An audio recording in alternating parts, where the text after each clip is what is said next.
xibaar yu wér te wóor ca tàng ba abonnez-vous pour ngeen di mën di jot suñuy vidéo. dal leen ak jàmm seen chaîne bi di Buzz 221 HD kii di Amadou Sall di doomu président Macky Sall daal dinay am lu bees lu yees jëmale ko ci dossier bi nga xam ne moom lañ ko toppee woon ci réewu Sénégal te muy détournement de deniers publics bu daal di toll ci 10 milliards de francs CFA te ci biir dossier boobee ginnaaw bañ convoqué woon kii di Amadou Sall mu bañoon ba tëdd ci suuf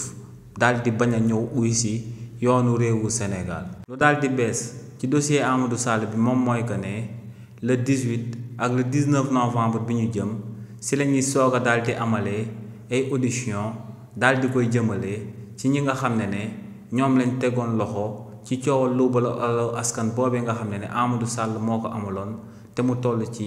10 milliards de francs CFA. si li ni mel le 18 ku ñuy daal di njëkk a convoqué nam ko auditionné dans le fond jëmale ko ci 10 milliards de francs CFA yooyee du kenn ku dut Ndeye Seynabou Ndiaye mi nga xam ne moom moo nekkoon gérante société bi ñu dippee Woodrose Investments SAR di société bi nga xam ne kii di Amadou Sall moom moo ko créé woon ci réewu Sénégal te ay enquête scientifique daal di wane que ne 10 millions de francs CFA yoo xam ne Sénégal yépp ñoom ñoo ko daal di bokk kookee di Amadou Sall moo ko jaarale woon foofee kii di Ndeye Seynabou Ndiaye nag moom moo doon gérer compte bancaire société boobee daal di koy jaarale ci banque bi ñu dippee NCA banque waaye tamit keneen kuñ daal di nam ma convoqué jëmale ko ci coow loolee le 19 du kenn ku dut Abdou Khadre Mbacké mi nga xam ne tamit waa CENTIF dañoo daal di wax que ne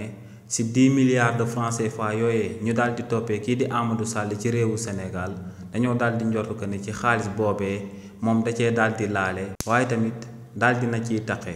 donc lu leer ba am moom mooy que ne ci le 18 ak le 19 dinañ tàmbale di amal ay enquête dans le fond ci dossier bi nga xam ne moom la ñuy toppee kii di Amadou Sall ci réew mii di Sénégal. xibaar yu wér te wóor ca tàng ba abonnez-vous pour ngeen di mën di jot suñuy vidéo.